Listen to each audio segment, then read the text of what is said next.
welcome to another episode of Design Under Influence. I'm your host, Alex Osenenko, and here with me to unpack an subject.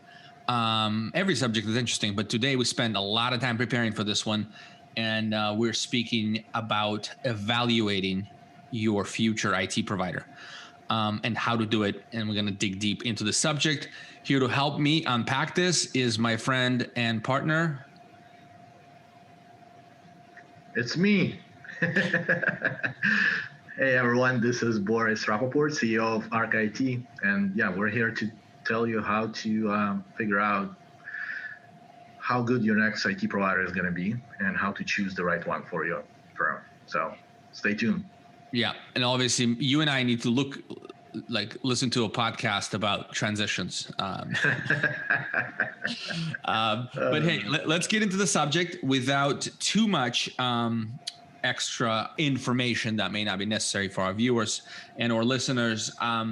Step one, okay, step one is like, how do you know you even need a new IT provider? Boris, in your experience, you've run this Arc IT for a number of years now, working with lots of clients. What is the first indicator that a company, before they come to you or when they come to you, what do you see that gauge is? Like, how do you know you need a new IT provider or you need to start looking for one? Well, I think what happens is the owners or the executives of the architecture firm start seeing that they're dealing with a lot more technology related than IT issues, right? And they're dealing with it themselves. So I think we can talk about the number being around 10%. So if you're seeing yourself as an owner of architecture firm spending that amount of time on dealing with technology issues yourself, helping your employees solve issues and things like that, you should start considering a new IT provider. So I like the specificity that you are introducing into out in the world, and that is pretty good. I like that. So 10% is fairly easy to gauge. If if you look at your time and what time you're spending as a founder, executive, someone in charge of growing, managing, and making sure your people, your team, and your business is successful. If you're in that position and you're spending 10% of your time fighting IT fires or answering questions related to technology, how to find stuff, why is this not working? Where's my access? Why can't I sign into this meeting? And all those things put together, the 10% cost is very, very expensive. And what should you be doing? Like as an entrepreneur, founder of successful businesses that we grew over the years, I'll say kind of three things to focus on for every founder. We're not going to spend too much time on this, but like you want to be on culture, talent, hiring, firing, development. Culture, talent is number one. Processes, systems, number two. And I would say sales and marketing, number three. Or those two or three can be interchanged depending on the stage of your business. Because if you're in active expansion mode, sales and marketing, as an owner, you should be upfront, getting on podcasts, networking, talking to clients, signing that big client. That's what you should be doing. However, if you already are, have had that growth spur and you feel like your wheels are falling off the bus, you should be deep into processes and systemization. And these things ebb and flow. So as the founder, it's okay if you dig into processes and systems and then in a few quarters, you go back to sales and marketing. But none of those things are related to you answering IT related issues, calls, fires, backup systems being down, servers dying, and that should not be part of your work. So that's how you look at and know that, hey, it's time to invest a little bit of time. Remember, just talked about process and systems. Well, it's time to build the process around your IT infrastructure and truly invest in something in technology to be your competitive advantage. And so, Boris, let's unpack some of the specifics in terms of founders spending that extra time on IT issues. Like, for example, what's some of the bad things that I should not be doing with IT? Well, as we just talked about, you shouldn't be really involved in solving day-to-day issues. And the reason why you may be getting involved more and more is because the partner you're working with right now, they may not be responsive, right? So if you're employees, your team members, and yourself included are submitting IT issues to your partner or asking them to fix something, they're not getting back to you in time. And thus, you have to deal with those issues yourself because you need to get your work done. So that's number one. I think number two is along those lines, but even though they may respond quick enough, they're not really solving your issue, or they're, you see that the issue keeps on repeating again and again. So you have to step in and try to solve it yourself just because, you get frustrated that your partner doesn't help you there. And then kind of the last one I think is more around, you feel that you've outgrown your IT partner because as your business moves forward, they're kind of staying behind and they're not able to provide you the strategic advice. They're not able to show you how you can use technology as competitive advantage going forward. I think those are the major kind of flags that if you're seeing any of that, you should start looking at new providers. Yeah, and that makes sense. That's a very well outlined. As a business, we grow, right? We sort of progress, and typically, initially when you start a company, you have your cousin, you have someone, you have an IT guy, girl, whatever. It's not truly that significant for you to have a horsepower in that department because it's you and a laptop and maybe a friend and a laptop, a co-founder, right?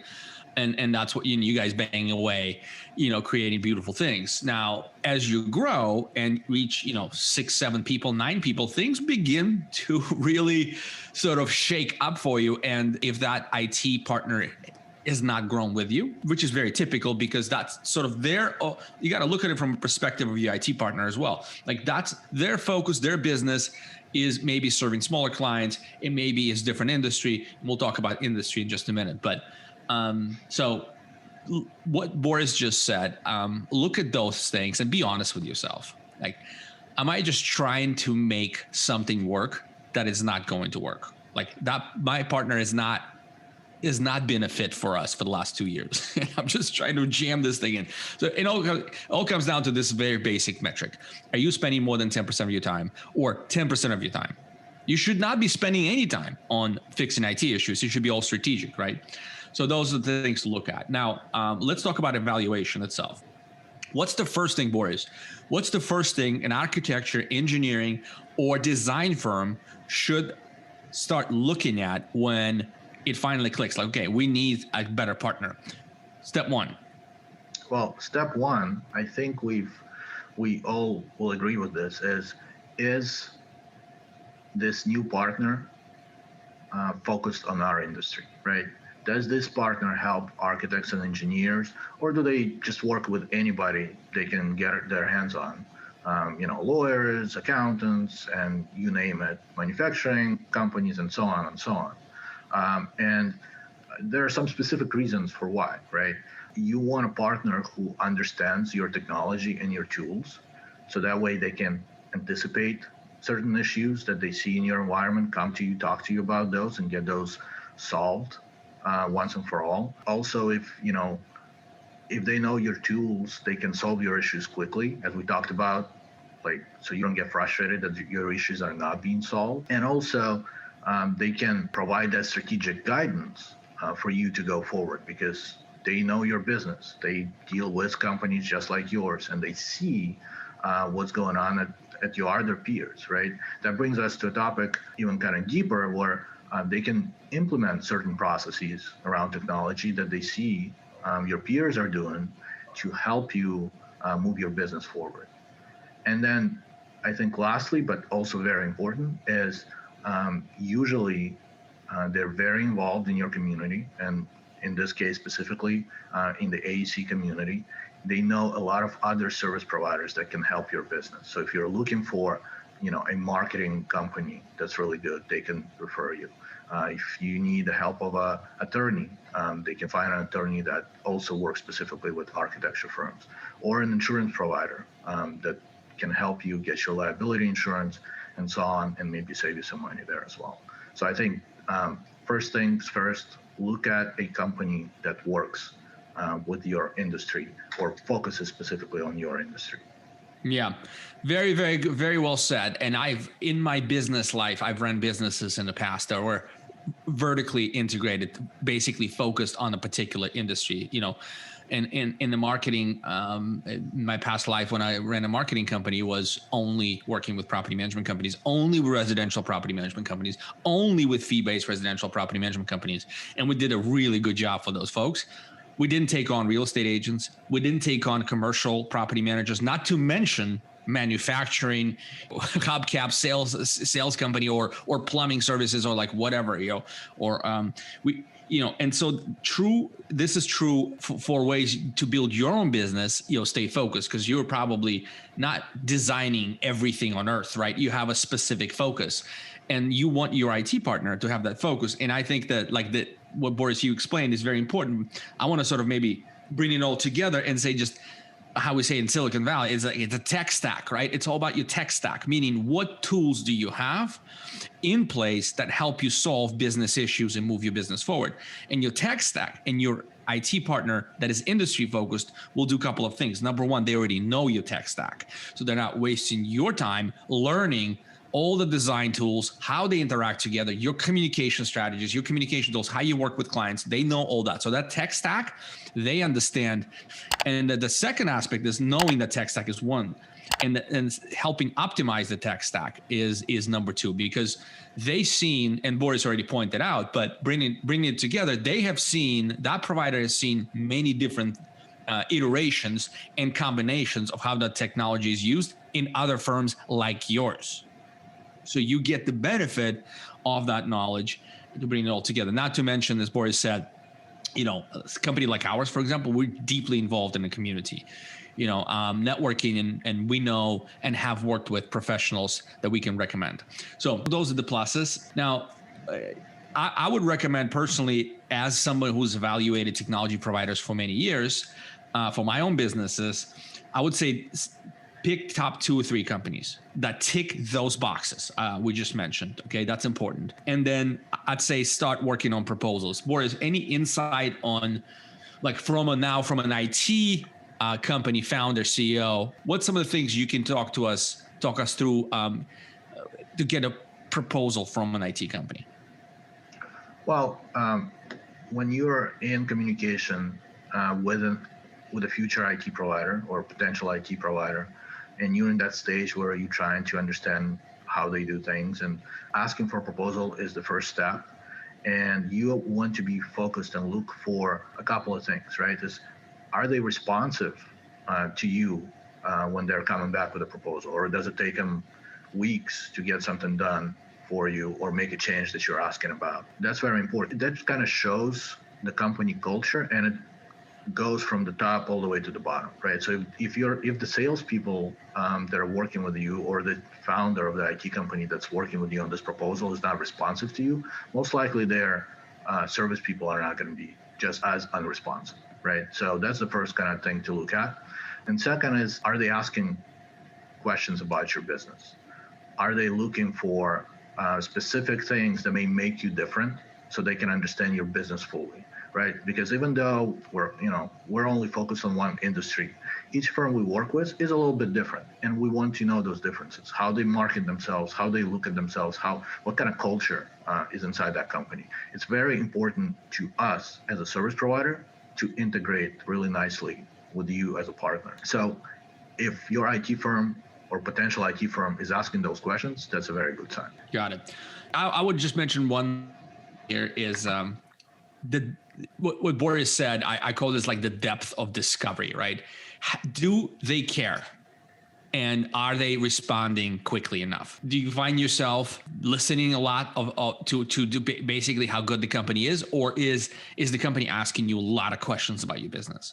So those are the things that you get like intuitively during the evaluation process as you gathering those proposals. I would say the last piece is references, right? The last piece, you want to make sure you want to ask for references, and you you want to take the time to actually talk to those folks, because and you want to ask questions on how long this IT company has been serving you, and what is your experience, how what did you have in the past, and all those things. But yes, calling references is key. Now, Boris, let's dive in. Let's kind of close this out by giving folks very specific traits, 5 traits that ideal IT partners should have.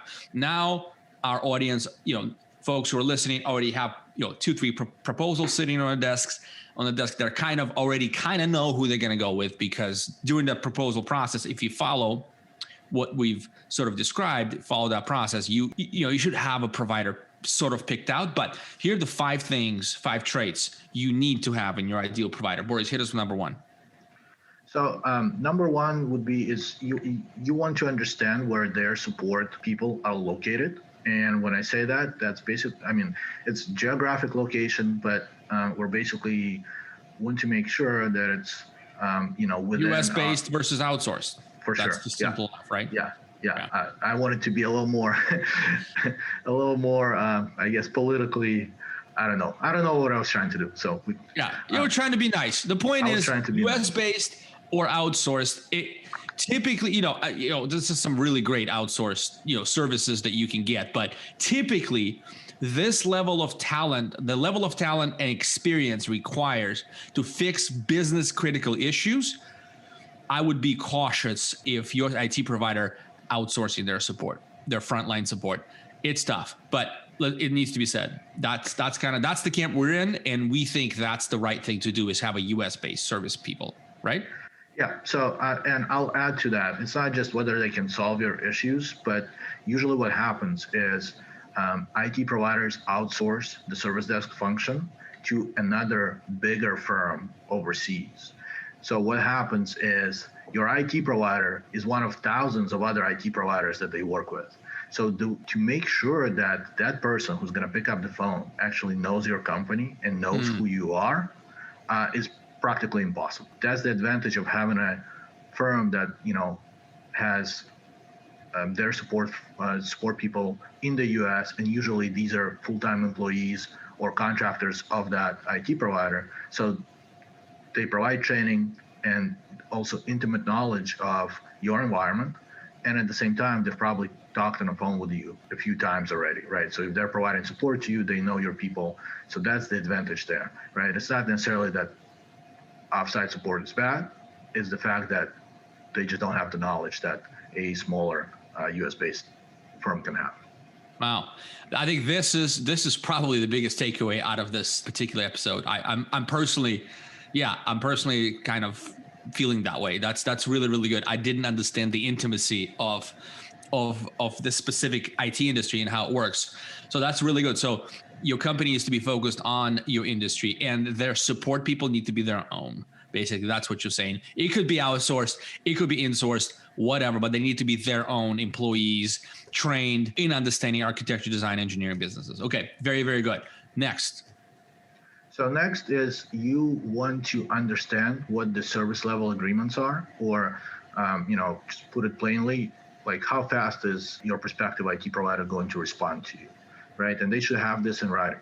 And usually for any type of remote urgent issues, it should be within an hour. If the issue requires somebody to show up on site after remote diagnostics, it should be within 4 hours for urgent issues. Now, non-urgent issues, it can vary from 8 hours to 12 hours to 24 hours, depending on the company. But for urgent issues, those should be the SLAs.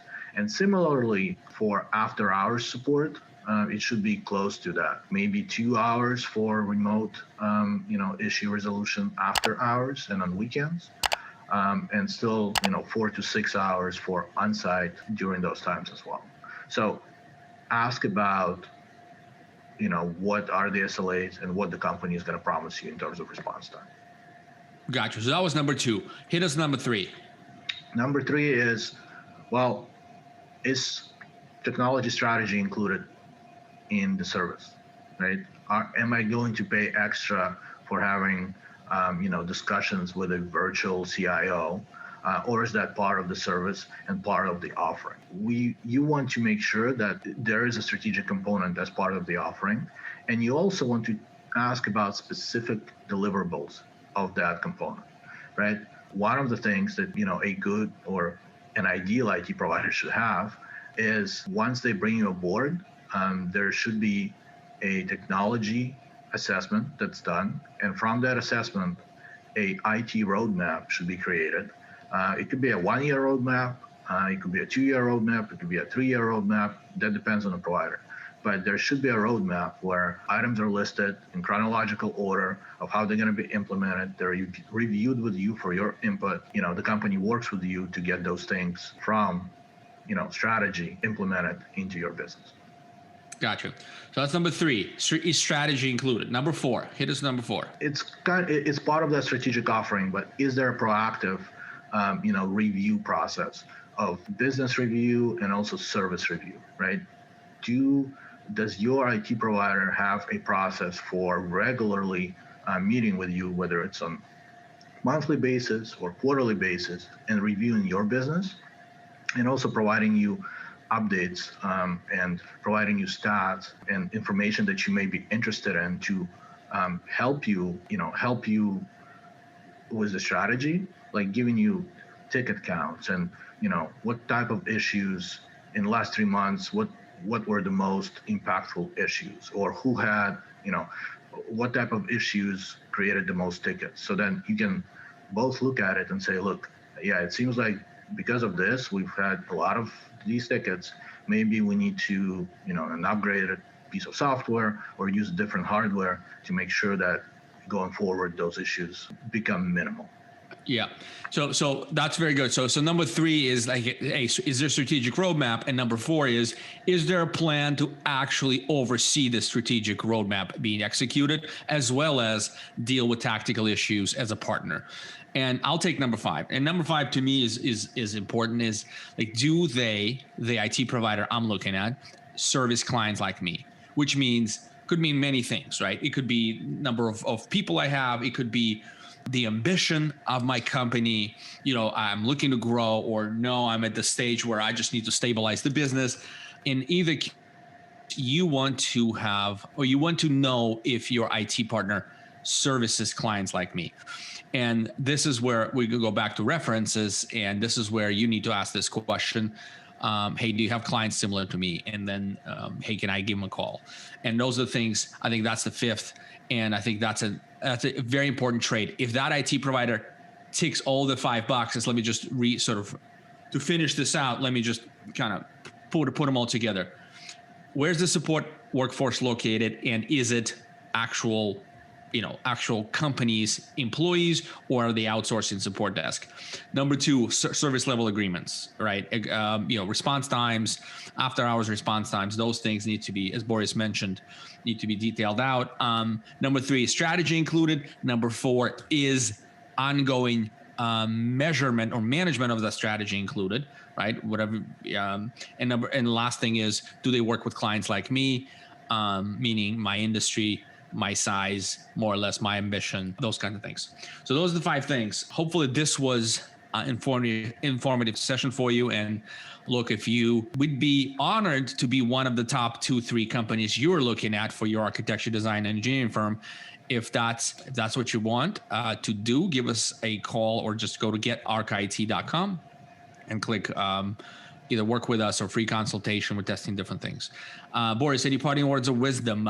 As always, remember, technology is your competitive advantage. Perfect. We'll see you guys next time. Thank you for watching.